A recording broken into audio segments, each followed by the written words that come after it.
Good morning, student of class 6. So we will continue in chapter 19, India, Climate, Vegetation and Wildlife. Deciduous monsoon forest. The deciduous monsoon forests are the most common natural vegetation in India and are found in areas with annual rainfall 100 and 200 centimeter. The trees begin to shed their leaves during the dry period, hence the name deciduous. With the onset of the monsoon, the vegetation becomes green again.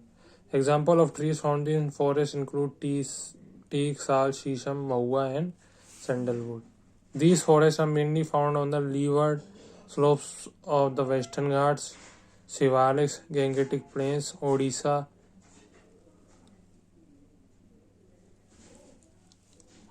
Madhya Pradesh, Chhattisgarh, and Jharkhand.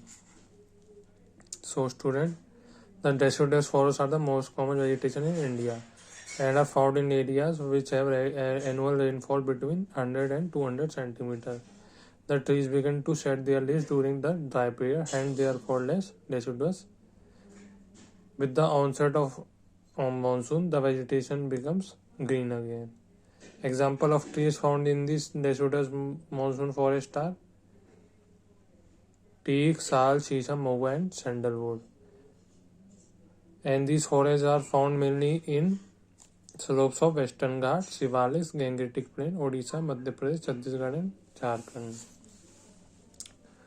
Thorn and scrub or dry forest. The deciduous forest give way to grassland and dry forest where the rainfall is lower than 100 centimeter. In areas where the rainfall is between 40 to 100 centimeter, grassland with a few stunted trees of acacia and euphorbia grow. In areas where rainfall is 40 centimeter, only thorny scrubs and cacti are found. Where the rainfall is below 20%, practically nothing grows at all. In the thorn forest, the vegetation develops all kinds of water-saving parts such as long roots, leathery or no leaves, stunted growth, prickly thorns, and succulent stem. This type of vegetation is called xerophytic or drought-resistant vegetation. Thorn forests are mainly found in eastern and western parts of Rajasthan. The central Deccan Plateau, parts of Gujarat and Madhya Pradesh, Kikar, Babur and cacti are common in these forests. Some of the plants found here are medicinal values. So, student, the deciduous forest give way to grassland and dry forest where the rainfall is lower than 100 centimeter. In this area, the rainfall is between 40 to 100 centimeter with few stunted trees of acacia and euphorbia. In areas where rainfall is below 40 centimeter, only thorny scrubs and cacti are found. Where the rainfall is below 25 centimeter, practically nothing grows at all.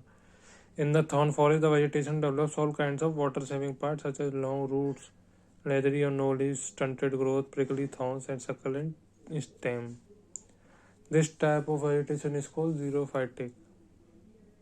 Thorn forests are mainly found in eastern and western part of Rajasthan. The central Deccan Plateau, parts of Gujarat and Madhya Pradesh, Kikar, Babul and cacti are common in these forests. Some of the plants found here have medicinal value. Mountain forest. As one goes up a mountain, the temperature lowers in proportion to the height one climbs. The vegetation here is termed as mountain forest. In the lower foothills up to 1000 meter, tropical deciduous forests of mainly sal are found. Higher up till 2000 meter, the vegetation is subtropical with trees such as walnut, chestnut, maple, elm, ash, birch and poplar. Beyond 2000 meter till about 3000 meter, coniferous trees such as forests of pine, cedar, deodar and silver fir are found. Over 3000 to 5000 meter, only one alpine to sub-alpine grasses grow, with a few flowering mosses and lichens. At 5000 meter is the Solana, and above this the subsoil is always frozen, so nothing grows here. The Himalayan areas from Assam stretching westward to Kashmir and parts of the higher hills in the Western Ghats have this type of vegetation.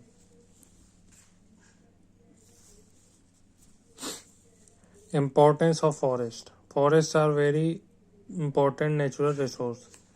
They are a natural habitat for wildlife. They also provide us with a variety of forest products like timber, gum, resins, herbs, leg and honey. Forests aid in soil protection and check soil erosion. The trees are important for flood control. A healthy green environment is another benefit that we receive from forest. Wildlife. The forests in India provide a habitat for a great variety of animal and bird life. However, human activities such as clearing of forests, cutting down of trees, land encroachment, and hunting have led to the extinction of many species. The wet and dense tropical evergreen forest and deciduous forest of peninsular India, West Bengal, and Assam are home to tigers, elephant, wild buffaloes, wild boar, wolves, foxes, nilgai, hyenas, rhinoceros, deer, sloth bears, langurs, snakes, reptiles such as the alligator, crocodile, gharial, and snakes such as the cobra and the python. So, student, the forests in India provide a habitat for variety of animals and birds. However, human activities such as clearing of forests, cutting down of trees, land encroachment, and hunting have led to the extinction of many species. The wet and dense tropical evergreen forest and deciduous forests of Peninsula India, Bengal, and Assam are home to many animals like tigers, elephants, wild buffalo, wild boar, wolves, foxes, nilgai, hyena, rhinoceros, deer, sloth, bears, langurs, snakes, reptiles, and snakes. Where the forest change into grassland. So, student, when the forest is changed into grassland, animals that are found there are lions, leopard, deer, antelope, and an area of snakes are found. And when we go to dry scrub and thorn forest, provide a habitat. They are in this dried scrub and thorn forest. Animals that are found are camel and Asiatic wilderness, and among others. The snow leopard, Himalayan brown bear, blue sheep, and goral are found in the mountain forest of the higher ranges of the Himalayas. A great variety of birds and insects are found all over India. Parrots, parakeets, swans, bee-eaters, quails, swallows, sparrows, owlets, spoonbills, eagles, kites, vultures, and hawks are some of the commonly seen birds. Our wildlife reserves help in maintaining the ecological balance in the environment. It is vital that all species are protected. Intelligent policies, good sense, and growing public awareness will help in the protection and conservation of the wildlife species, many of which are on the verge of extinction. The first week of October is observed as Wildlife Week in India. With an aim to create general awareness, the Government of India has taken strict steps to protect wildlife. National parks and wildlife sanctuaries have been set up. India has about 104 national parks, over 550 wildlife sanctuaries, and 50 tiger reserves. Project Tiger and Project Rhino are special efforts to protect two of the endangered animals, tiger and rhinos, respectively. Thank you.